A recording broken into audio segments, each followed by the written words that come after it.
Magandang araw po sa inyo, Kabanong, at sa lahat ng nakikinig. Itago niyo na lang po ako sa pangalang Riego. Nais kong engkwentro ng mga aswang. Mabuti na lang din talaga at karamihan sa kanila ay manunugis. Mula pa kasi sa kanununuan namin ay nasa dugo na talaga namin ang pumatay ng aswang. Yun ang kauna-unahang misyon na meron kami mula pa lang nang kami ay ipanganak. Ang mga aswang ang naging mortal na kaaway ng pamilya namin. Pinaniniwala ang pinagpapapatay ng mga aswang ang mga ninuno naming sundalo noong panahon ng mga Kastila. Dahil doon, nagtanim ng galit ang angkan namin. Kaya kahit ilang henerasyon na ang nakalipas, iisa pa rin ang gustong mangyari ng pamilya namin. Yun ay ang ubusin ang mga aswang sa Siquijor. Hindi naman kami mayaman, sakto lang. Pero maraming lupain si Lolo Jose sa probinsya namin. Kilala rin si Lolo Jose sa probinsya namin bilang batikan sa panunugis ng aswang. Kada buwan, may nauuwi si Lolo na bayawak o kaya naman ay baboy ramo. Sabi niya, aswang daw yon. Hindi lang talaga nakapagpalit ng anyo. Wala ka na bang nakalimutan? Kung ayos ka na pwede na tayong umalis. Sandali akong napaisip. Pupunta kasi kami sa pistahan sa kabilang baryo. Ako ang hilig niyang isama dahil sa lahat ng apo niya, ako lang naman ang may hilig sa panunugis ng aswang. Yung iba kasing pinsan ko, puro ibang bagay ang inaatupag. Wala na po. Ayos na po ang lahat, Lolo. Kayo po ba? Wala na po ba kayo nakalimutan? Sa tingin ko, wala naman. Yung mga gamit niyo po, itak, pangontra. Nandito na yung pangontra ko. Hindi na ako magdadala ng itak. Pistahan yon at makasabihing manggugulo ako. Kung ganun po, tara na at baka gabihin pa tayo.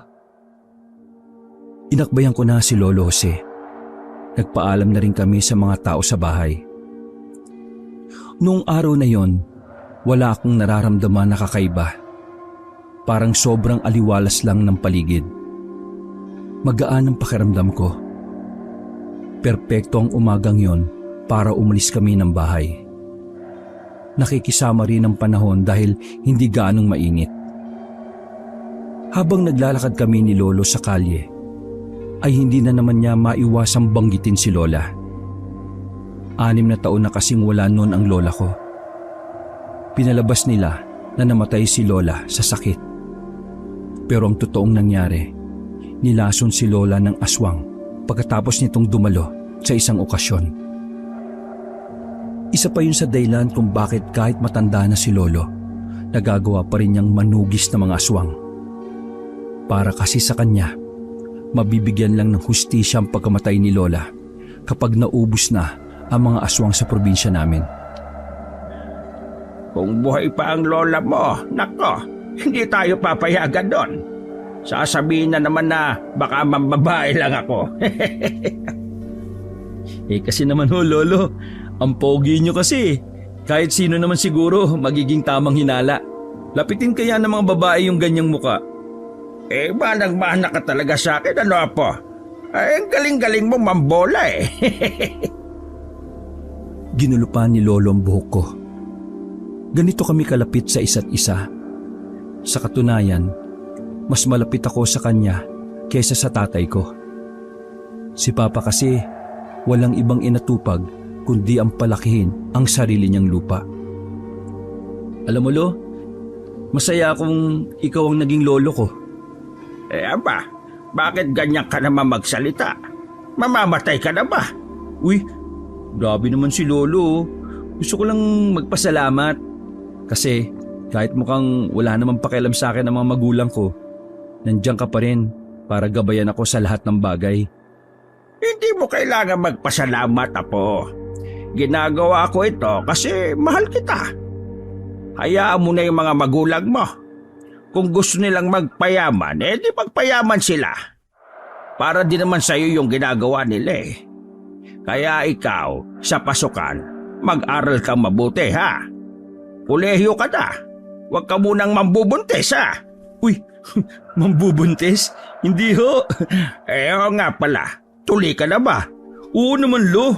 Kaya nga huwag ka mambubuntis. Mag-aral ka muna. Tsaka ano po, Lo? Kapag nawala na ako, ayaw kong tahakin mo ang landas na meron ako. Gusto kitang mamuhay ng normal. Gaya ng isang normal na binata na ang gusto lang matupad ang pangarap sa buhay. Napatigil ako sa paglalakad. Ganon din naman si Lolo. Bigla ko na lang niyakap si Lolo, Kabanong. Sobrang saya ko nun. Hindi ko alam ang dahilan pero natutuwa ang kalooban ko. Sa pagpapatuloy namin ng paglalakad ay unti-unti na naming natatanaw ang Barrio San Francisco. Malayo pa lang kami, naririnig na namin ang mga tugtugan at mga tambol. Ayan, malapit na tayo, Apo. Tumango lang ako. Pagkarating namin sa San Francisco, ay agad naming hinanap ang kakilala ni Lolo na si Mang Adolfo. Matanda na rin yun, nasa 65 to 70 na siguro. Basta, kaedad lang din yun ni Lolo. Jose, halika rito! Isang matandang maputi na ang buhok ang tumawag kay Lolo. Dali-dali itong lumapit at binuksan ng kahoy na gate. Buti maaga ka. Matutulungan mo akong magluto. At ito na ba yung apo mo? Nginitian ko siya at nakipagkamay. Oo, Adolfo. Siya nga ang lagi ko ikinakwento sa'yo. Ano, gwapo, di ba? Kanino ba magmamana yan? Di sa akin lang malamang. Nagtawa na ng dalawang matanda. Apo, magpakilala ka nga sa kumpare ko. Magandang umaga po, Mang Adolfo. Ako po si Riego, apo ni Lolo sa panganay niyang anak na si Rico. Aba, ang galing magpakilala. Binanggit pati pangalan ng ama. Ganyang kagalang ang apo ko, lalo na sa matandang katulad mo. At sa matandang katulad mo rin. Nagtawanan na naman sila. Para silang mga bata na nag-aasaran. Pinapasok na kami ni Mang Adolfo sa bahay niya. Wala siyang ibang kasama roon. Ang sabi ni Lolo, wala na raw pamilya si Mang Adolfo. Iniwan na ito ng mga anak na makapagtapos sa kolehiyo. Habang yung asawa naman daw ay hindi na bumalik nang magpunta sa Maynila ilang dekada na ang lumipas. Malaki ang bahay para sa nag-iisang si Mang Adolfo.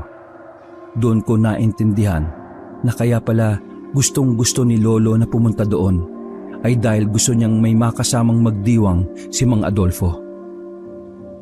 Pagdating ng hapon ay natapos na naming lahat ang mga handa. Isa-isa naming inilatag yon sa mahabang lamesa. Ang daming pagkain. Masyado ng marami yon para sa aming tatlo lang. Bantayan niyo muna itong pagkain ha. Ayusin ko lang yung plaka sa loob ng kahit papano may musika naman tayo. Sabik na pumasok si Mang Adolfo ng bahay. Kami naman ni Lolo ay nasa bakuran lang. 5:00 pa lang noong mga sandaling yon pero madilim-dilim na rin. Nagbabadya kasi ang ulan. Habang nasa bakuran kami ni Lolo, napansin ko na parang nag-iba ang reaksyon ng mukha ni Lolo. Naglakad siya palapit sa bakod. Sinundan ko naman siya dahil maging ako ay naintriga rin. Lo, anong problema? Wala pang 5 minuto. May nanggaling na aswang dito sa halamanan. Mabilis na umandar ang kaba sa kalooban ko. Huminga ako ng malalim para kahit napapaano ay mawala ang kaba ko. Mga ilang sandali lang ay nakabalik na si Mang Adolfo. Hindi na namin sinabi sa kanya ang tungkol sa aswang. Pagkatapos namin kumain, nagsayaw sina Lolo at Mang Adolfo kahit na sisira-sira ang plaka. Natuwa naman ako kasi Kitang-kita ko Kapag malaki ang kinita ko sa sakahan, aba, bibili tayo doon. Matapos magpahinga ng halos 1 oras din, nagpaalam na rin kami kay Mang Adolfo. Nailigpit na rin namin ang mga nakalatag sa lamesa. Jose, maraming salamat ha. Salamat din sa iyo, Riego. Dahil sa inyo, Riego, ikaw nang bahala sa lolo mo ha. Gurang na yan. Opo, ako na po ang bahala. Aalis na sana kami nang may iabot si Lolo kay Mang Adolfo. Tanggapin mo ito. Poprotektahan ka nito sa araw-araw mula sa mga aswang. Hindi nakapagsabi Na may nagmamasid sa kanya. Huwag ka mag-alala, Apo. Wala namang aataking aswang sa atin. Nararamdaman kong ligtas tayo. Sumang-ayon na lang ako sa sinabi niya. Makalipas ang halos 15 minutong paglalakad sa madilim na daan, naramdaman naming pareho na para bang may sumusunod sa amin. Apo, kapag nasa alaganing sitwasyon na, tumakbo ka na ha. Paano ikaw, Lo? Huwag mo kong isipin. Manunugis ako. Kaya ko ang sarili ko. Naririnig pa rin namin ang mga yabag ng paa sa paligid. Hanggang sa bigla na lang may humila kay Lolo papasok ng halamanan. Sandali pang pumalag si Lolo pero wala na rin siyang nagawa kundi ang kumapit sa mga halaman. Takbo na, Riego! Takbo na! Nang tuluyan ng mahila si Lolo sa likuran ng halaman, ay tumakbo na rin ako palayo. Noong mga oras na yon, ramdam ko na talaga na hindi maganda ang mga magiging eksena pagkatapos nun. Kasama ko na sila Tito Randy at iba ko pang mga kamag-anak nang balikan namin si Lolo. Na-recover namin ang katawan ni Lolo na nasa gubat na. Maraming hiwa si Lolo sa dibdib at sa iba pang parte ng kanyang katawan. At ang mas nakakapagpatigil ng mundo ko ay wala ng buhay si Lolo. Para akong mababaliw ng mga sandaling yon, Kabanong. Hindi ko alam kung ano ang gagawin ko. Sobrang hirap itatak sa utak ko na wala na nga si Lolo. Yakap-yakap ko ang wala ng buhay na katawan ng lolo ko. Ibinulong ko sa kanya ang mga katagang. Lo, ipaghiganti ko kayo ni Lola. Ipaghihiganti kita. Uubusin ko ang mga aswang. Nauwi namin ang bangkay ni Lolo sa balwarte namin. Kahit magmamadaling araw na, nagising at nabulabog ang mga kalugar namin. Hindi sila makapaniwala na ang mahusay na manunugis ay nagawang patayin ng mga aswang. Habang nasa harapan kami ng bakuran ng bahay namin, ay dumating si Papa. Agad na nilapitan ni Papa si Lolo. Nanginginig ang kanyang mga kamay habang hinaplos ang mukha ni Lolo na puno ng dugo. Maya-maya pa, dahan-dahang dumako ang tingin ni Papa sa akin. Kasalanan mo to! Nagulat ang lahat na nandun. Ang mga kamag-anak ko, pati na rin ang ilang mga kabaryo. Kasalanan mo ito, Riego. Kung nag-isip ka lang sana, ay hindi ito mangyayari. Alam mong mainit si Papa sa mata ng mga aswang, pero hinayaan mo pa rin lumayo sa baryo natin. Lalong nadurog ang puso ko. Sobrang sakit na marinig yun mula kay Papa. Nahihirapan akong umiyak. Nahihirapan akong makahinga. Tol. Walang kasalanan ng anak mo. Ang nangyari ay biglaan. Walang may gusto nito. Nasalisihan si Papa. Yun ang nangyari. Isa ka pa, Randy. Wala ka ring silbi. Masyado kayong kampante na takot ang aswang kay Papa. Matanda na si Papa eh. Sana naisip mo rin na hindi na siya gaya ng dati. Di sana ikaw ang nagbantay kay Papa sa lahat ng oras. Puro ka kasi negosyo eh. Tapos ngayon sisisihin mo kami. Ang anak mo. Hindi na nakatiis ang isa ko pang tiyuhin na si Tito Ruperto. Sumabat na ito para pahupain ang tensyon. Wag na kayong magsisihan. Nangyari na ang nangyari. Walang magandang madudulot kung mas iisipin pa natin kung sinong may kasalanan. Ang isipin natin ngayon kung papaano natin magagantihan ang pumatay kay Papa. Uubusin natin sila. Sumang-ayon ang lahat ng taong nakikiosyoso, habang ako naman ay nasa gilid lang, tahimik, balisa at tulala sa bangkay ni Lolo Jose. Gaganti! Palalalain nyo lang ang sitwasyon hanggang sa maubos ang angkan natin. Bahala kayo sa buhay nyo. Basta ako, magpapayaman ako at aalis ako sa baryong ito. Rico naman, ikaw ang panganay sa ating magkakapatid. Kumilos ka naman na parang ikaw ang nakakatanda. Hindi na tama na parang kang nagmamaktol na bata dyan. Baliw ka ba? Namatay si Papa. Pinatay. Anong gusto mong maging reaksyon ko? Kumalma? Mag-reacts?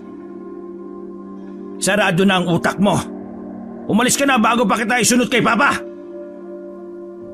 Gumisi lang ang tatay ko at nagmamadali na ring umalis. Pag-alis niya ay napaupo na lang ako sa lupa. Saka ko lang nailabas ang iyak ko. Naramdaman ko na lang na nilapitan na ako ni Tito Randy. Parang tatay ko na rin si Tito Randy. Mas ramdam ko pa nga ang pagmamahal niya kaysa sa nanay at tatay ko. Pumasok na kaming lahat sa loob. Dinala na ni Tito Ruperto ang bangkay ni Lolo sa bayan para ayusan.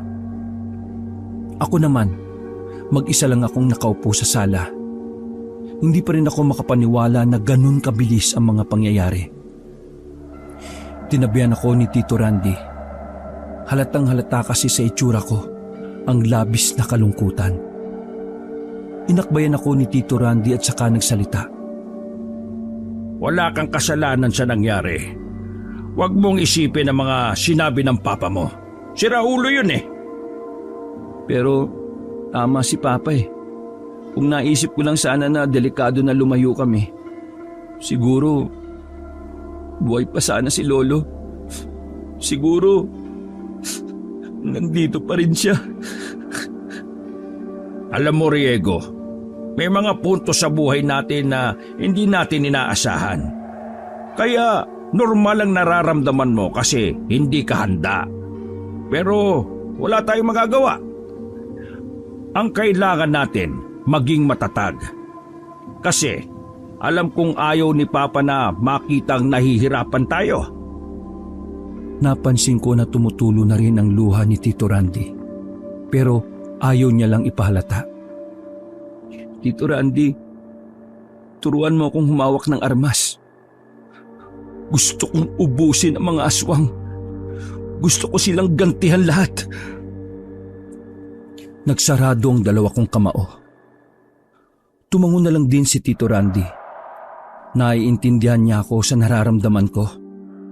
Kaya nang matapos nang mailibing si Lolo, hindi siya nagdalawang isip na turuan ako kung papaano makipaglaban sa mga aswang.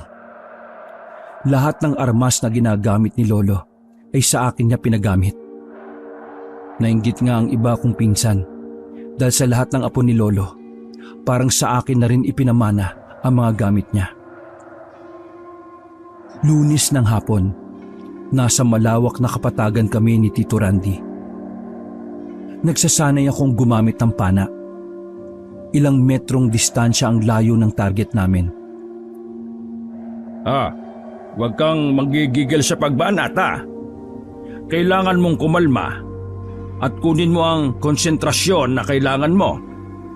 O yan, ganyan nga, Riego.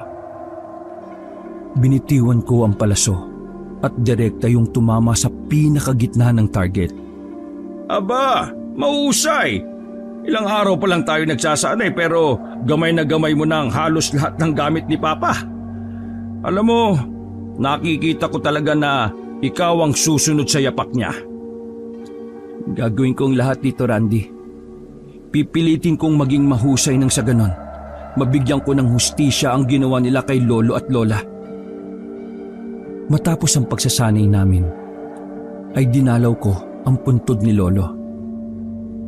20 minutong lakaran din mula sa bahay namin papunta sa sementeryo. Dala-dala ko ang mga gamit ni Lolo na panlaban niya sa aswang. Kaya hindi ako kinakabahan noong mga sandaling yan. Lo, medyo may alam na ako sa pakikipaglaban.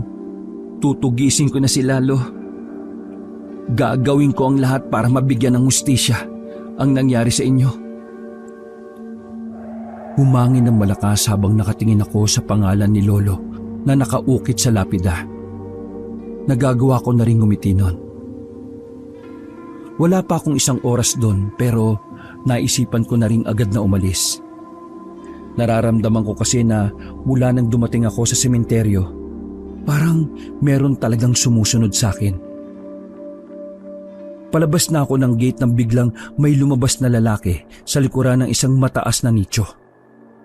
Ha? Sino ka? Bakit kanina mo pa ako sinusundan? Tawagin mo na lang akong Inigo. Hindi na ako magpapaligoy-ligoy pa. Isa akong aswang. Pagkarinig ko pa lang nun, ay binunot ko na kagad ang itak sa tagiliran ko. Pero huwag kang mag-alala. Hindi kita sasaktan. Wala akong pakialam. Ako mananakit sa'yo. Oh, kumalma ka lang. Hindi ako nandito para makipagpatayan sa'yo. Nandito ako dahil may mahalaga akong sasabihin. Manahimik ka! Hindi kami ang pumatay sa lolo mo. Napatigil ako sa sinabi niya. Bagamat hindi ako naniniwala, para bang may nagsabi sa akin na kailangan kong marinig ang mga sasabihin niya. Oo, ang angkan namin ang nag-iisang angkan ng aswang sa probinsyang ito. At kami lang ang mga aswang na matagal ng kalaban ng angkan ninyo. Pero 3 araw bago mamatay si Mang Jose, nakipag-usap siya sa pinuno namin. Hindi ako nagsasalita. Inoobserbahan ko siya at ang paligid ko dahil wala talaga akong tiwala sa mga aswang. Pumayag ang lolo mo sa pakiusap ng pinuno namin na magkaroon ng kasunduan. Mananahimik kami at kapalit nun ay titigilan nyo na rin ang pag-ubos sa angka ng mga aswang. Maniwala ka man o hindi, totoong nagnanais kami ng kapayapaan. Masyadong magaling ang lolo mo. Kung patuloy kaming lalaban sa mga manunugis, mauubos lang kami. Kaya naisip ng pinuno namin na magkaroon ng kasunduan. Sinasabi mo bang may iba pang aswang na pumatay sa lolo ko, ha? Hindi ko alam. Dahil lahat naman ng miyembro namin ay hindi lumabas noong gabing namatay ang lolo mo. Sinungaling! Bukod sa angkan nyo, wala nang iba pang angkan ng aswang dito sa Siquijor. Walang ibang maaring pumatay sa lolo ko, kundi mga aswang lang. At kayo yun! Inaasahan ko nang hindi mo paniniwalaan ang sinasabi ko. Pero wala na akong magagawa. Ang mahalaga ay nasabi ko na kung ano ang dapat kong sabihin. Hindi na ako sumagot. Mabilis akong tumakbo palapit sa kanya. Pero mabilis din siyang nakalundag sa taas ng nicho. Matalinong tao ang lolo mo. Hindi siya lalabas ng walang dalang armas kung alam niyang nasa panganib siya. Isipin mo na lang kung gaano siya kakampante. Doon mo lang maiintindihan ang lahat. Sige na, kailangan ko nang umalis. Paalam. Hahabulin ko pa sana siya pero gumapang na siya sa mga nicho at tuluyan nang nawala. Gigil na gigil ako ng mga sandaling yon, Kabanong. Huminga na lamang ako ng malalim at ikinalma ang sarili. Umuwi rin ako kaagad sa amin. Sakto naman na nasa sala ang magkakapatid kasama si Papa. Narinig kong napagkasunduan na nilang 3 na si Papa na ang humawak sa lupain ni Lolo. Habang si Tito Ruperto at Tito Randy naman, mananatili ang atensyon nila sa pag-ubos sa mga aswang. Wala ba ni isa sa inyo ang tutulong sa akin sa mga lupain ni Papa? Mas uunahin niyo pa ang mga aswang na yan? Galit ang boses ni Papa. Kaya hindi na muna ako pumasok at baka mapagbuntungan na naman ako. Ikaw ang may kalaman sa pagpapatakbo ng ani at sakahan. Kaya mo na yan. Tsaka di ba, mga bata pa lang tayo gusto mong ikaw ang magmana ng mga lupain? Mga bata pa tayo noon. Ngayon, may mga pamilya na tayo. Hindi ko kakayaning patakbuhin ng sabay-sabay lahat ng lupain ni Papa. Lalo pat may sarili din akong lupa na inaalagaan. Bahala ka na dyan. Kaya mo na yan. Ikaw ang panganay kaya responsibilidad mo yan. Nakita kong napahilamos na lamang sa sariling mukha si Papa. Padabog niyang kinuha ang papel na nasa lamesa at lumabas na rin ang pinto. Tumingin pa siya sa akin sa gilid. Napailing pa siya. Kung tingnan niya ako ay para lang akong kung sino na hindi niya anak. Hindi ko alam kung bakit siya ganun sa akin. Ganoon na siya mula pa nung bata ako. Ay nako, umuwi ka na sa bahay mamayang gabi. Walang salitang lumabas sa bibig ko. Kinakabahan ako. Alam ko na kapag sinunod ko ang gusto niya, siguradong malilintikan ako sa bahay. Pero kung hindi naman ako uuwi, baka mas lalo lang siyang mainis at magalit sa akin. Pinagmasdan ko na lang si Papa na sumakay na ng sasakyan niya. Malalim ang tingin niya sa akin na siyang nakakadagdag sa kaba ko. Pumasok na lang ako sa kwarto ko. Dinampot ko kaagad ang larawan namin ni Lolo. Kapag nahihirapan ako mag-isip, yun lang ang tinitingnan ko. Sige Lo, haharapin ko si Papa. Patutunayan ko sa kanya na ako ang anak na sinayang niya. Bumuntong hininga na lamang ako at napahilata sa kama. Habang nakatingin sa kisame, ay biglang sumagi sa isipan ko ang sinabi ng aswang na si Inigo. Kahit katiting sa mga sinabi niya, ay hindi ako naniniwala. Sa dami na ng nagawang kasalanan ng mga aswang sa buhay namin, kahit kailan ay hindi ko magagawang magtiwala sa kanila. Kasi kung totoong nakipagkasundo si Lolo sa kanila, malalaman din namin ang bagay na yon. Pero hindi. Wala namang sinabi sa amin si Lolo. Pagsapit ng gabi ay hinanda ko na ang sarili ko. Papunta ako sa bahay namin na matagal ko nang hindi nauuwian. Para naman kasing hindi naman yun bahay. Parang impyerno.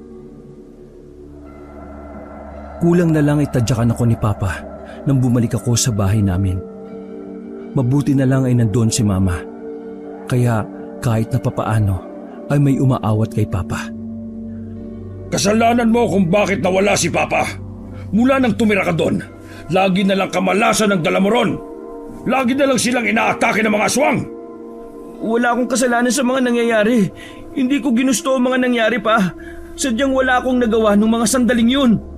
Wala kang nagawa kasi wala kang silbi. Kung sinunod mo lang sana ang yapak ko bilang negosyante, di sana natuwa ko sa'yo.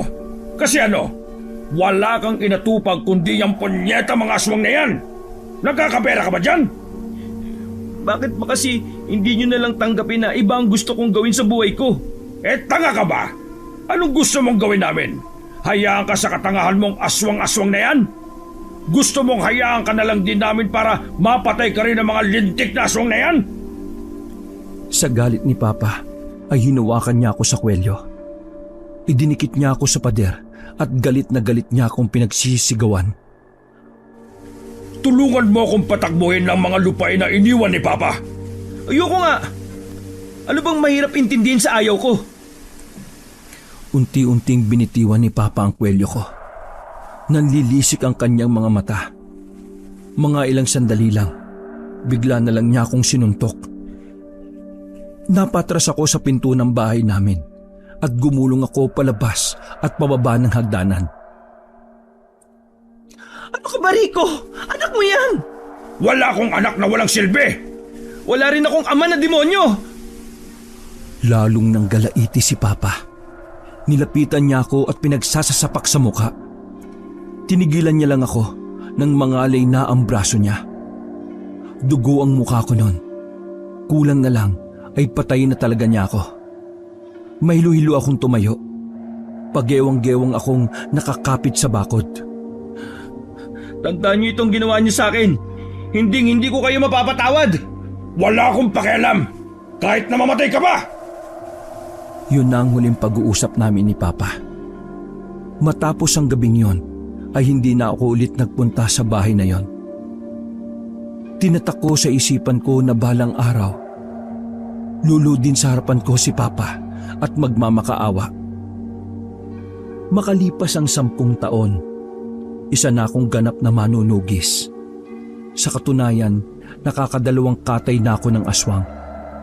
Sa mga nakalipas na taon, wala akong inatupag kundi ang tugisin ng mga aswang sa Siquijor. Marami akong nakasagupa, pero karamihan naman sa kanila ay nakakatakas. Mga aswang lahat yan. Humanda ka, Riego. Gabi ng Miyerkules noon, magkasama kami ni Tito Randy nang matuntun namin ang isa sa kuta ng mga aswang.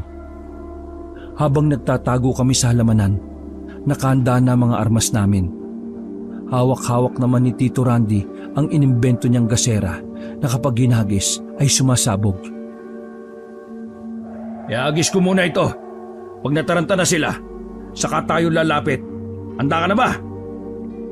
Tumango na lang ako noon. Hindi na ako kinakabahan. Sanay na rin ako sa pakiramdam na nakakaharap ang mga aswang. Maya-maya pa, isa-isang sinindihan ni Tito Randy ang mga gasera. Pagkatapos ay sunod-sunod niyang inihagis sa mga kabahayan. Nagsabugan ng mga bahay. Rinig namin ang mga nagsisigawang aswang. Tara na, bilis! Dali-dali kaming lumabas mula sa halamanan. Lahat ng aswang na makakasalubong namin ay hindi namin pinapalagpas. Sinasamantala namin ang pagkakataon na nasusunog sila.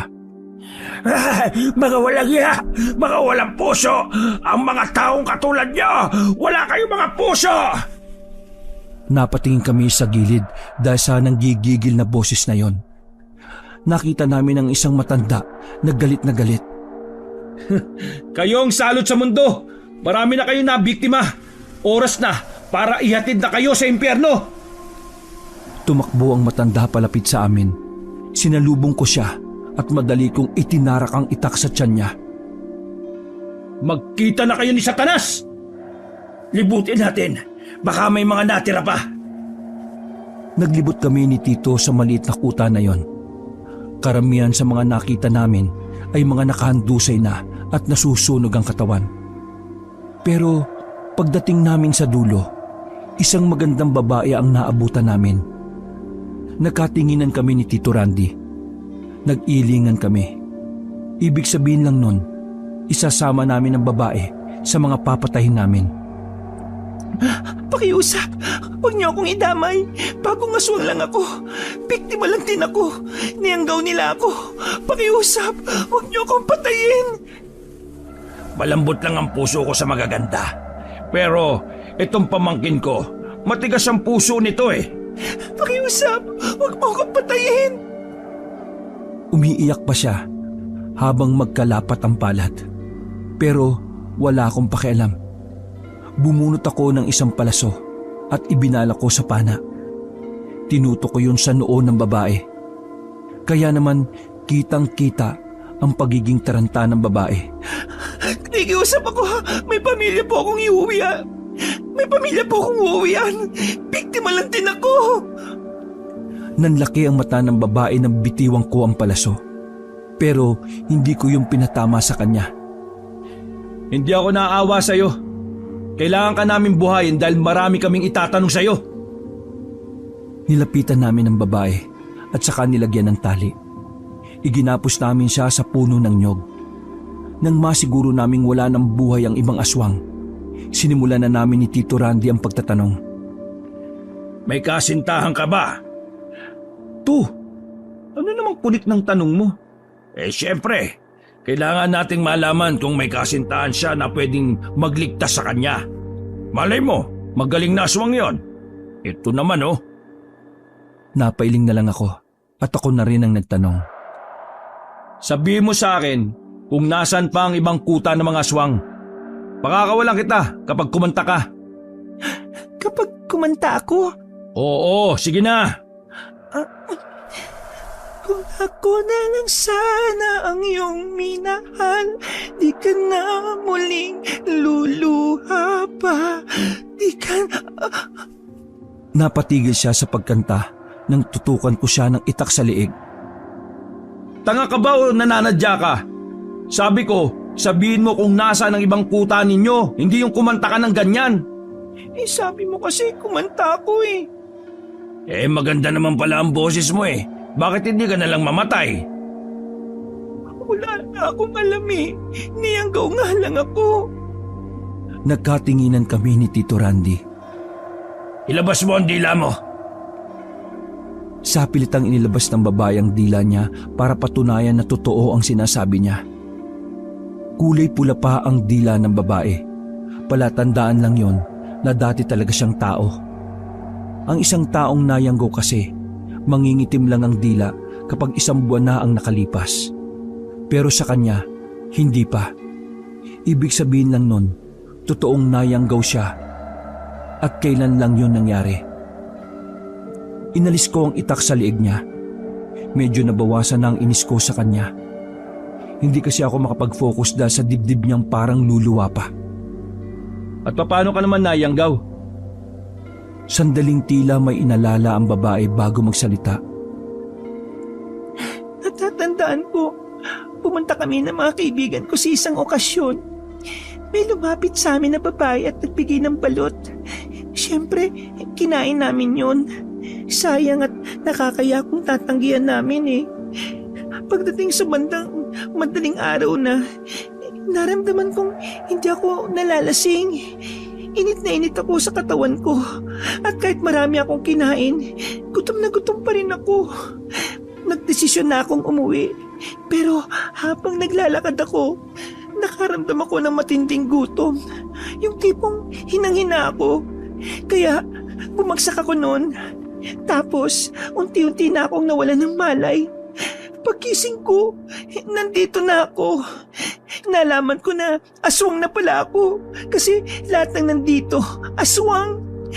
Hindi ako makatakas kasi papatayin nila ako. Kawawa ka naman pala eh. Ang ganda mo pa naman. Pero wala ka bang nakita rito na parang leader nila? Leader nila? Oo, meron. Naalala ko noon, isang gabi, may isang lalaking aswang ang dumalaw dito. Sabi nila, Inigo daw ang pangalan nun. Yung Inigo, may kasama siyang mag-asawa. Mukhang hindi sila aswang kasi yung babae natatakot eh. Tao yung mag-asawa? Ano naman ang ginagawa sa baryo ng aswang? Base sa nakita ko, tinutulungan ng mag-asawa ang mga aswang. Sila ang nagsusupply dito ng mga karne ng tao. At kung ano-ano pang pangangailangan namin. Hindi ko alam kung bakit nila yung ginagawa. Pero palagay ko, may kasunduan sila. At paano mo naman nalaman? Anong narinig mo? Nakita ko lang silang nagkamay. Kaya baka may kasunduan sila.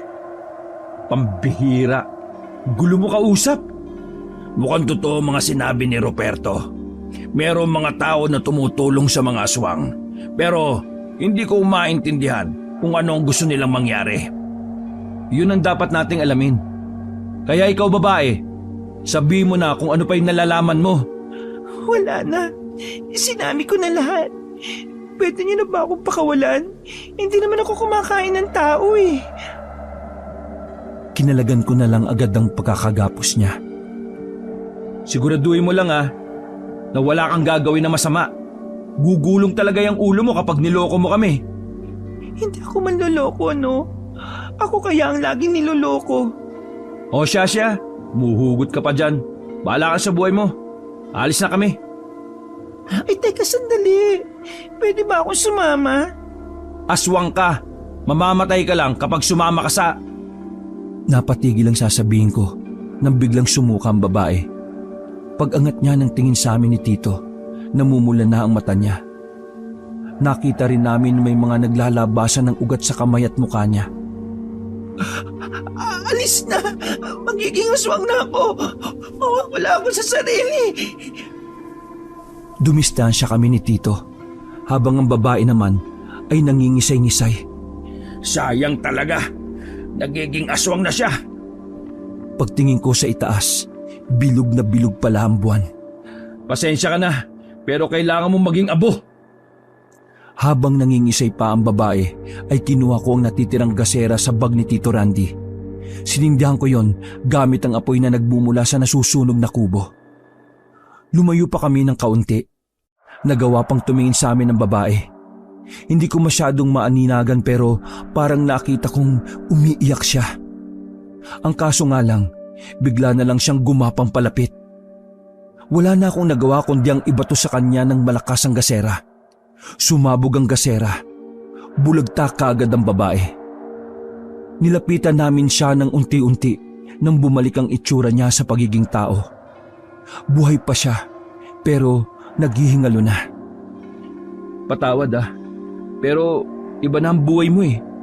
Kahit na iligtas ka namin ngayon, mas marami ka pang masasaktan na tao. Sana kung saan ka man mapunta pagkatapos mong mamatay, maintindihan mo kami kung bakit ka namin kailangang patayin. Sumusuka na ng dugo ang babae, pero sa huling sandali, nagawa niya pang ngumiti sa amin. Siguro, tanggap niya na ganun talaga ang kakahantungan niya.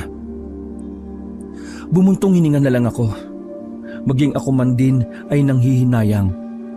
Kung may kilala sana kaming magaling na albularyo, may pag-asa pa sana siyang makabalik sa dati. Ano? Nakokonsensya ka ba? Hindi. Walang nagbabago sa pananaw ko. Ang mga kailangang patayin ay dapat lang napatayin. Mahihina ang mga taong nakokonsensya sa pagpatay ng mga demonyo. Tinapik ako ni Tito Randy. Naubos namin ang lahat ng aswang na naroon. Habang papauwi na kami, hindi mawala-wala sa isipan ko kung bakit may mga taong tumutulong sa mga aswang. Mas lalo kong nagtanim ng galit. Hindi ko inakala na may mga tao palang kayang makipag-ugnayan sa mga salot. Nang makauwi kami sa bahay, ay isang masamang balita ang nadatnan namin. Nag-iiyakan ng mga tao sa amin. Mas malalakas ang iyak ng mga pinsan ko. Nagulat kami ni Tito Randy nang makitang patay na si Tito Ruperto. Lasog-lasog ang katawan ni Tito Ruperto. Para siyang ginawang baboy ng mga aswang. Medyo nawala na rin sa forma ang mga binti at braso niya. Sa sobrang dami kasi ng malalalim na kalmot. Malamang sa malamang ay kakalasyon kapag binuhat. Hindi ako makagalaw, Kabanong. Nakatayo lang ako sa gilid habang pinagmamasdan ang mga pinsan kong umiiyak. Mas malala pa yon kaysa sa nangyari kay Lolo Jose. Agad na nagsarado ang kamao ko. Dahil sa ginawa nila kay Tito Ruperto, mas lalong naglihab ang galit sa kalooban ko. Agad na kumontak si Tito Randy na magdadala sa labi ni Tito Ruperto. Tulala kaming dalawa sa bakuran. Sa tingin mo, ginantihan kaya nila tayo sa ginawa natin kanina? Wala naman nakatakas sa mga pinatay natin eh.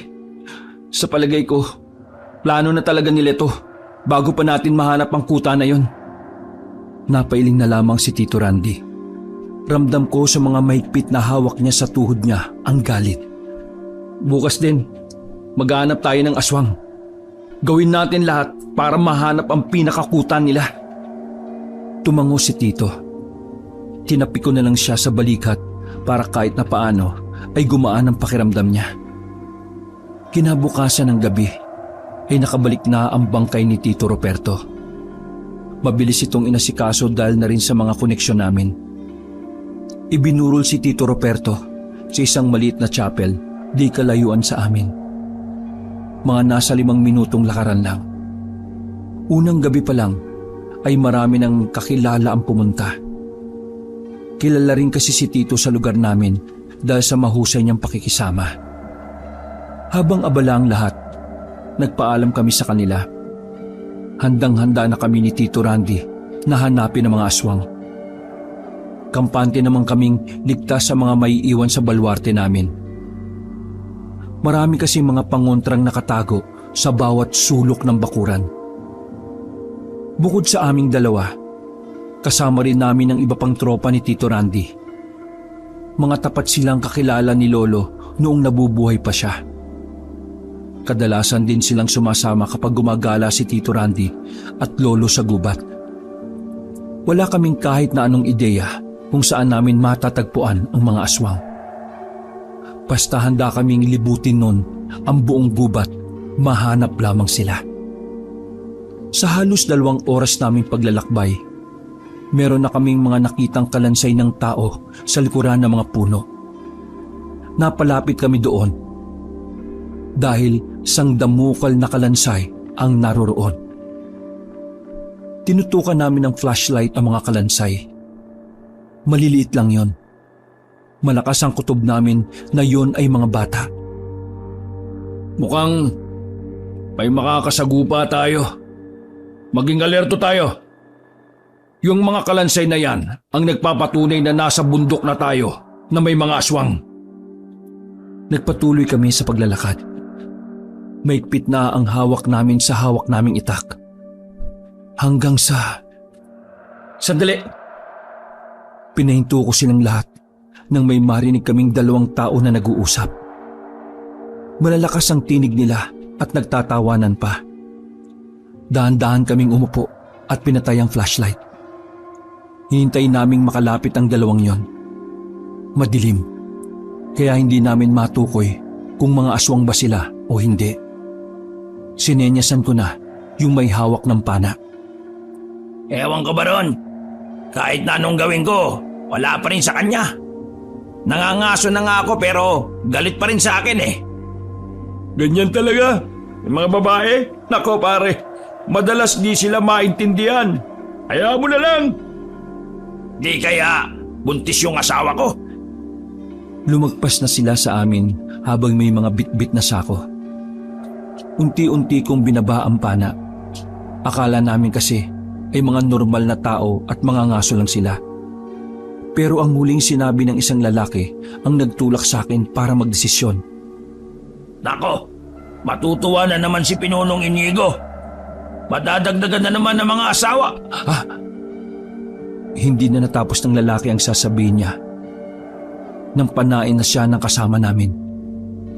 Mabilis naman kaming lumapit sa isa pang lalaki at saka pinalibutan siya. Tinutukan namin ang mukha niya ng flashlight. Bitiwan mo yung dala mo. Sino ba kayo? Ibaba mo yung sako na yan. Sige na, huwag ka na magtanong. Napilitan na ang lalaking bitiwan ng sako nang tutukan ko na siya ng itak. Isa sa mga kasamahan namin ang kumuha ng sako. Pagbukas niya, nakita namin sa loob ang mga pira-pirasong katawan ng tao. Magtatangka pa sanang tumakbo ang lalaki nang hampasin na siya ni Tito Randy sa likod. Sinamantala namin ang pagkakataon para maigapo siya sa puno. Mga manunugis kayo ano? Kaano-ano niyo yung pinatay namin kagabi? To, kumpirmado. May koneksyon nga ito kay Inigo. Magsasalita pa sana ang lalaki nang sipain siya sa mukha ni Tito Randy. Dahil doon ay nakaramdam ng pagkahilo ang lalaki at natigilan sa kakulitan. May mga itatanong lang kami sa'yo. Kapag hindi ka sumagot, papayakin kita sa sakit. Ngayon, nasaan ang kuta ng mga aswang? Kahit may luhilo, ay nagagawa pa rin ngumiti ng lalaki. Naisip ko na nga na ihampas sa mukha niya ang flashlight dahil sa inis. Pero nagpigil lang ako. Kahit na anong gawin niya sa akin, wala akong sasabihin. Dumukot si Tito Randy ng kutsilyo. Nakatamtaman lang ang laki. Ganun ba? Biglang itinarak ni Tito Randy ang kutsilyo sa kanyang hita. Inikot-ikot pa niya ang kutsilyo para mas manuot ang sakit. Yung huling aswang na ginanito namin, namatay. Kung ayaw mong matulad sa kanya, magsalita ka na. Anong akala niyo sa akin? Bobo, kahit magsalita ako, alam kong papatayin niyo pa rin ako. Muling tinarak ni Tito Randy ang kutsilyo, pero sa kabilang hita naman. Napasigaw na ang lalaki sa sobrang sakit. Mas binaon ni Tito ang kutsilyo sa pagbabaka sakaling magsasalita ng lalaki. Kahit patayin niyo ako, wala kayong mapapala. Umupo na ako para direkta ko siyang matingnan sa muka. Anong pangalan ng asawa mong buntis? Nagbago ang reaksyon ng lalaki. Nagsimula na siyang kabahan. Nababasa niya siguro ang binabala ko. Bakit? Anong gagawin mo? Magkaroon tayo ng kasunduan. Kapag sinabi mo kung nasaan ang kuta ng mga kasama mo, hindi namin papatayin ang asawa mo kapag nandoon na kami. Pero kapag hindi mo sinabi kung saan, papatayin namin siya sa oras na matuntun namin ang lugar ninyo. Biglang nagbago ang itsura ng lalaki. Naglabasan ng mahahaba niyang pangil at tumulo ang mga laway niya. Huwag mong gagalawin ang asawa ko. Papatayin kita. Hindi yata siya magsasalita. Tara na, umalis na tayo para mapatay na natin ang lahat ng aswang kasama ang asawa niyang buntis. Teka, sandali. Oh, bakit? May sasabihin ka na ba? Pangako niyo sa akin na hindi niyo siya idadamay. Eh kung magsasalita ka na, di sige. Iiwan naming ligtas ang asawa mo. Ngayon, nasaan ang kuta ng mga aswang? Bumuelo ang lalaki. Humugot pa ng malalim na hininga. Paglagpas niyo sa gubat na ito, tawirin niyo yung ilog. Sa kabila nun, may makikita kayong malapad na bato na may mga nakaukit na mga pangalan ng mga aswang. Lagpasan niyo yon at ilang minuto lang, makikita niyo na ang liwanag ng baryo namin. Tumango ako at nagkatinginan kami ni Tito Randy. Magtitiwala kami sa sinabi mo Kasi kung hindi yan totoo, tigok ang asawa mo.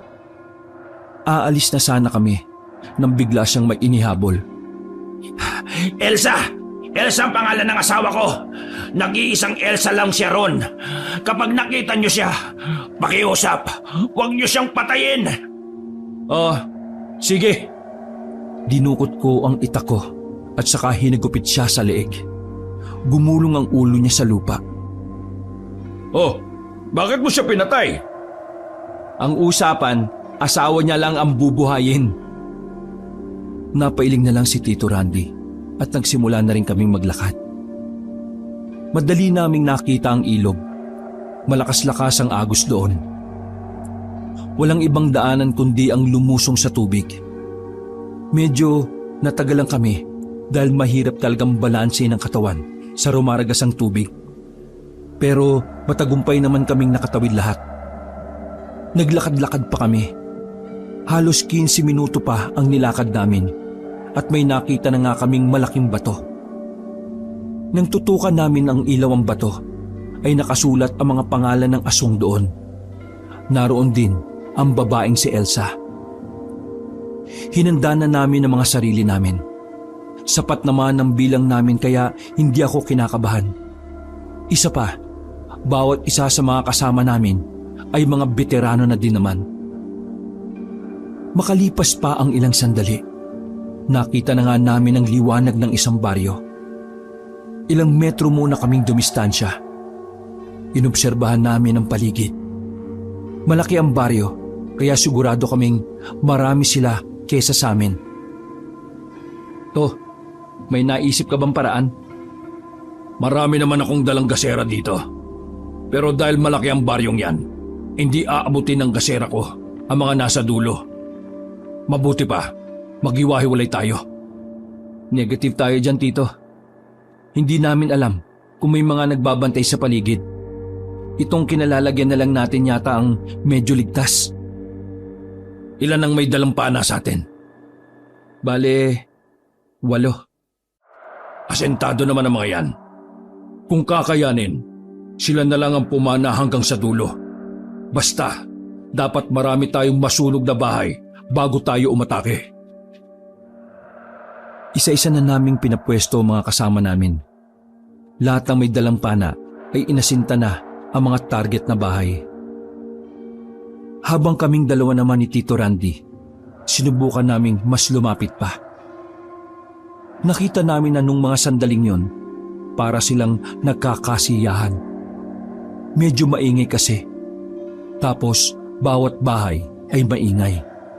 Magandang pagkakataon yon para sa amin. Kaya naman agad na naming sinenyasan ang may mga dalampana. Isa-isa nilang pinaulanan ng palaso na may apoy ang mga bahay. Kami naman ni Tito, hinagisan namin ng gasera ang malalapit sa amin. Lahat ng aswang na nasabugan ay bulagta kaagad. Nataranta sila sa ginawa namin. Sa sobrang gulat nila, hindi nila agad alam ang gagawin. Abante! Unti-unti kaming lumapit sa bukana. Marami agad nakahandusay na aswang sa paligid. Nang nasa bukana na kami, may mga humarap sa amin. Anyong aswang na silang lahat. Mababangis ang mga itsura.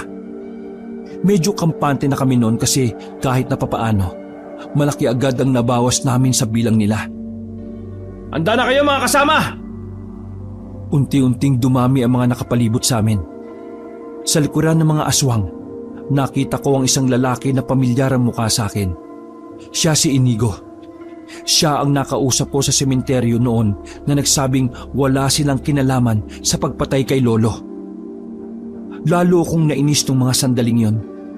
Mga ilang segundo lang, nilusob na kami ng mga aswang.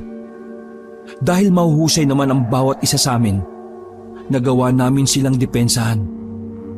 Hindi sila makalapit dahil bawat lalapit ay bigla na lang bumubulagta.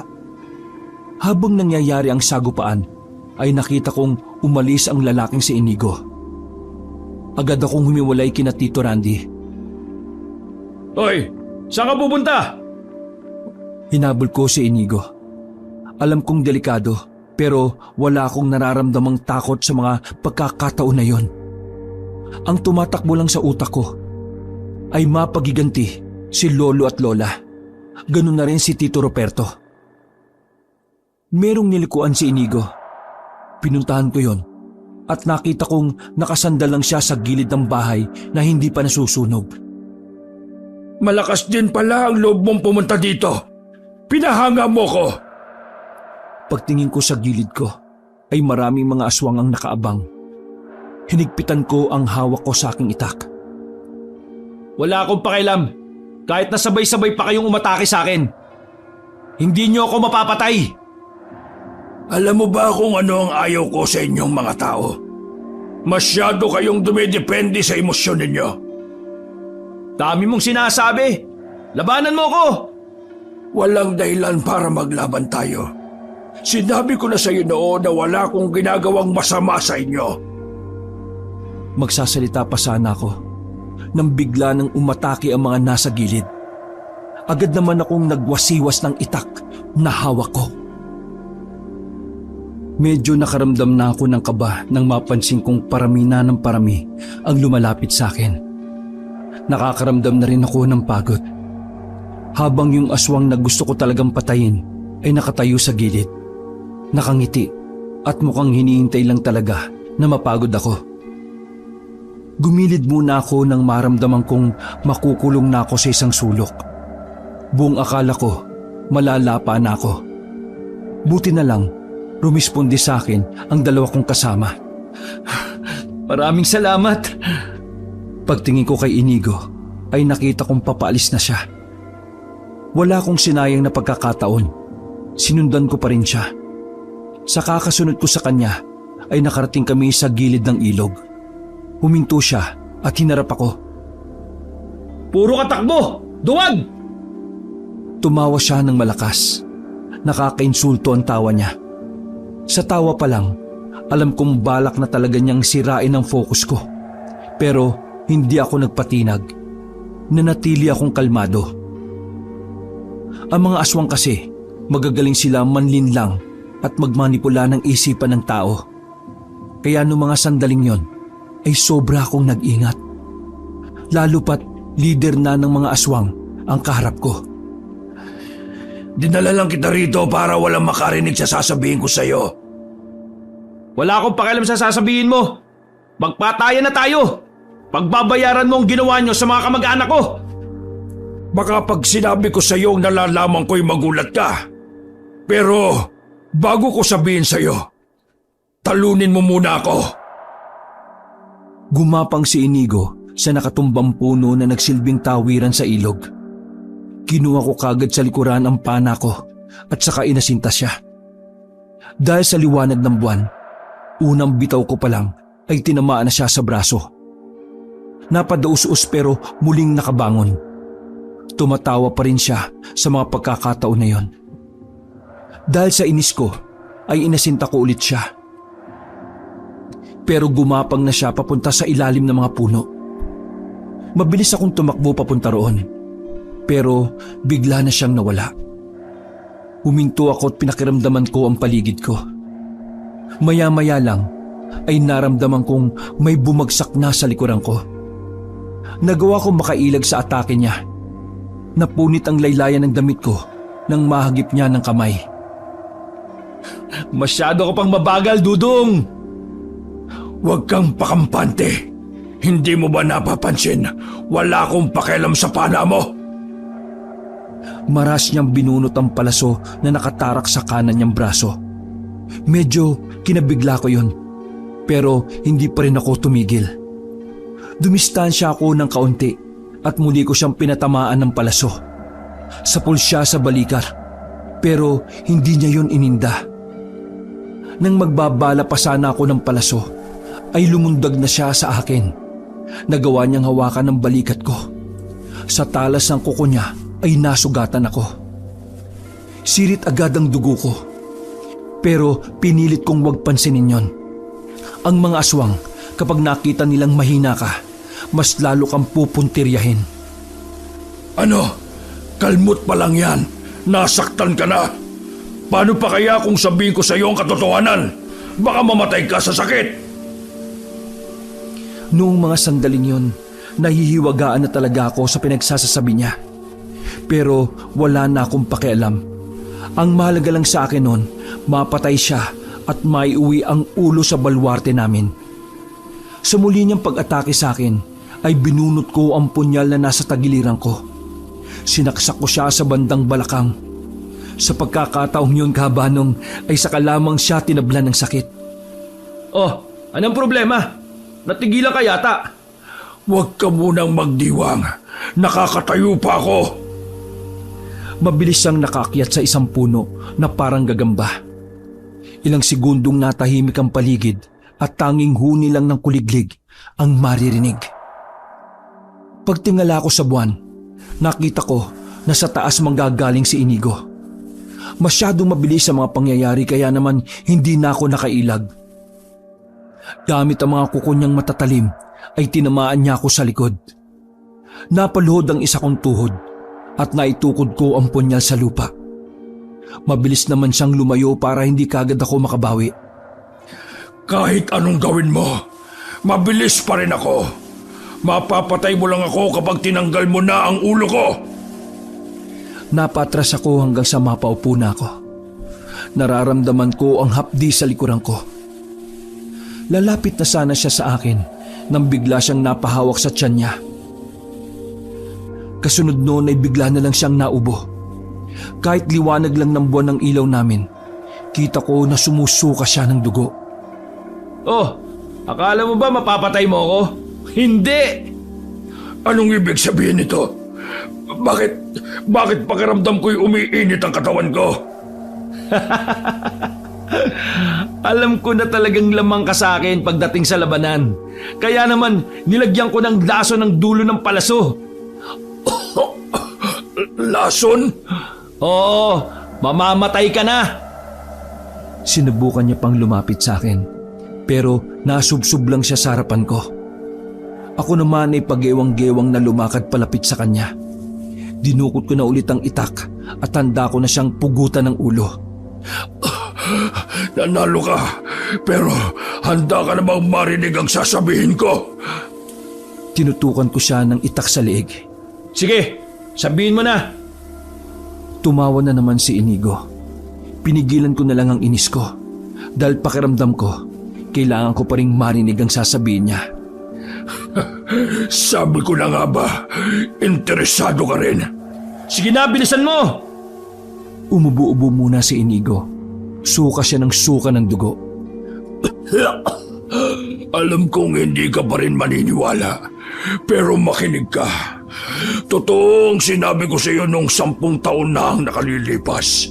Hindi aswang ang pumatay kay Mang Jose. Hindi namin yun magagawa dahil nagkaroon kami ng kasunduan. Hindi rin kami ang pumatay sa tiyuhin mo. Hinding-hindi. Kayo lang ang aswang. Kaya paano mo sasabihin sa akin na hindi kayo ang pumatay? Mas diniinan ko pa ang pagdikit ng talim ng itak sa leeg niya. Nang malaman ko na pinatay si Mang Jose, ay nagtaka ako. Alam ko na wala ni isa sa amin ang gumawa sa kanya noon. Kaya naisipan kong imbestigahan ang nangyari. Makalipas lang ang halos 3 taon, nalaman ko kung sino ang pumatay sa kanya at hindi yun aswang. Hindi ko maintindihan kung bakit ako kinakabahan ng mga sandaling yon. Ang pumatay sa lolo at tiyuhin mo ay walang iba kundi ang tatay mong si Rico. Manahimik ka! Hindi yan totoo! Alam ko na alam niyong may mag-asawa na nagsusupply sa amin ng karne. Alam mo ba kung sino sila? Siya ang tatay at nanay mo. Sila yun. Nanginginig ang kamay ko. Gusto ko na siyang patayin pero may nagtutulak talaga sa akin na magpatuloy lang sa pakikinig. Tinakot ko ang tatay mo na sasabihin ko sa angkan ninyo ang katotohanan. Pero nag-alok siya ng tulong. Kapalit noon ay wala akong sasabihin. Siya ang tumutulong sa amin sa loob ng halos 7 taon. Pinatay ng tatay mo ang tiyuhin mo dahil katulad ko, nalaman din niya na ang tatay mo ang pumatay kay Mang Jose. Nagawa niya ang lahat ng yon nang dahil sa yaman, nang dahil sa pagnanais na makuha na ang lupain ng lolo mo. Hindi yan kayang gawin ni Papa. Hindi niya gustong maghawak ng lupain ni Lolo. Kaya kagagawa niya Palabas lang ng tatay mo ang lahat. Makinig ka sa akin. Lahat ng baho ng tatay mo ay alam ko. Sinadya niya ang lahat para linglangin kayo at maging kampante at sa amin masisi ang lahat. Niloko kayo ni Rico. Pinatay niya ang tiyuhin at lolo mo gamit ang isang kutsilyo. Ginawa niyang baboy si Mang Jose at ang tiyuhin mo. Demonyo! Demonyo ang tatay mo! Tumawa pa siya ng malakas pero hindi na ako nakapagpigil. Dahil hindi ko na kaya ang mga sinasabi niya, mabilis kong hinagupit ng itak ang leeg niya. Nang hindi agad yun naputol, ay sinundan ko pa ng maraming taga. Talsikan ng mga dugo sa akin, pero wala na akong nararamdamang diri. Dinampot ko ang ulo ni Inigo at naglakad pabalik kina Tito Randy. Nagulat sila nang makita ang hawak ko na ang ulo ni Inigo. Patay na rin ang mga aswang na nakalaban nila, kaya nagyaya na kagad ako na makauwi. Tito, umuwi na tayo kagad. May kailangan akong kumpirmahin. Nauna na akong naglakad. Bawat takbang ko ay may mga bangkay na aswang. Palabas na sana kami ng bukana nang may makita pa kaming isang aswang na babae. Takot na takot ang babae lalo na nang makita niya ang daladala ko. Sabihin mo, anong pangalan mo? Nanginginig ang boses na sumagot ang babae. Elsa. Napatingin ako sa babae. Siya pala ang asawa ng pinatay kong aswang. Halika dito. Dahan-dahan siyang lumapit kahit na baka sa itsura niya ang takot. Ikaw na lang ang natitirang aswang sa probinsyang ito. Kapag may nakita kaming ibang aswang, ibig sabihin lang nun ay nagparami ka. Kapag ginawa mo yon, papatayin din kita. Tumango-tango ang babae at saka yumuko sa akin. At siya nga pala, patay na ang asawa mo. Pagkasabi kong yun, ay naglakad na rin kami paalis. Narinig na lang namin na umiyak ng malakas ang babae. Pero wala na akong pakiramdam noong mga sandaling yon. Para na akong namanhid. Hindi ko na nga rin nararamdaman ang sugat ko. Masyado kong nilamon ng mga naiisip ko. Dumiretso muna ako sa bahay namin. Hindi ko binitiwan ang ulo ni Inigo. Nanlalaki ang mga mata ng mga nasa burol ni Tito Ruperto. Pumasok ako sa kwarto ni Lolo. Saka ko lang nakita ang isang papel na nakaipit sa Biblia. Nang basahin ko yon, nalaman ko roon na alam na pala ni Lolo ang pinaplano ng tatay kong demonyo. Dahil doon, lalo akong nagalit. Mabilis akong lumabas. Tinawag pa ako ni Tito Randy pero hindi ko na siya nilingon pa. Sinipa ko ang pinto nang makarating ako sa bahay ng mga magulang ko. Himulang gising pa sila kahit na alanganing oras na. Bumungad sa akin si Papa at Mama na nasa lamesa. Lumapit ako kabanong at inilapag ko ang ulo ng aswang. Mamamatay ka ba? Bakit ka nagdala ng ganyan? Diyos ko, Panginoon, patawarin! Ulo yan ng aswang na tinutulungan nyo para lang hindi lumabas ang sikreto ninyo. Nanlaki ang mga mata ni Papa nang marinig yon. Pa, gusto kong malaman ang totoo. Kailangan mong sumagot. Kung hindi, isusunod kita kay Lolo at Tito Ruperto. Totoo bang pinatay mo silang dalawa? Anak, ano bang Huwag mo kong hawakan, Ma! Ano pa? Sumagot ka! Tinutok ko na sa kanya ang itak. Nang hindi pa rin siya umaamin, ay umamba na ako na iitakin ko siya. Sa pagkakataon na yon, ay napilitan na siyang umamin. Oo, pero nagawa ko lang naman yon dahil gusto kong mabigyan ka ng magandang buhay. Salitang oo na lang ang narinig ko sa mga sinabi niya. Parang nablangko na ang utak ko. Hindi ko na alam ang mga nangyari. Basta nang gumising ako, ay nasa ospital na ako sa bayan. Ginagamot ang mga sugat ko. Kinabukasan ay nakalabas na rin ako kaagad. Umuwi ako sa bahay ni Lolo. Tumambay ako sa burol ni Tito Ruperto. Habang naroroon ako, bumulong sa akin si Tito Randy. Nakabalik na raw ang bangkay ng tatay ko. Nakulong ako sa nagawa ko, Kabanong. Pero nakalaya rin agad dahil sa pag-atras ni Mama ng kaso. Sabi niya, naawa siya sa akin. Pero kahit kailan, hindi ko na rin siya tinuring na ina. Kabanong, hindi ko alam kung tama ba ang ginawa ko kay Papa. Ganun pa man, kahit papaano ay gumaan ang pakiramdam ko. Dahil sa wakas, wala nang aswang sa buhay namin at wala na ang dyablo sa angkan namin. Hanggang ngayon nagkaedad na ako, ay daladala ko pa rin ang karanasan na yon. Karanasan na sana ay hindi na lang dumaan sa buhay ko. Wakas.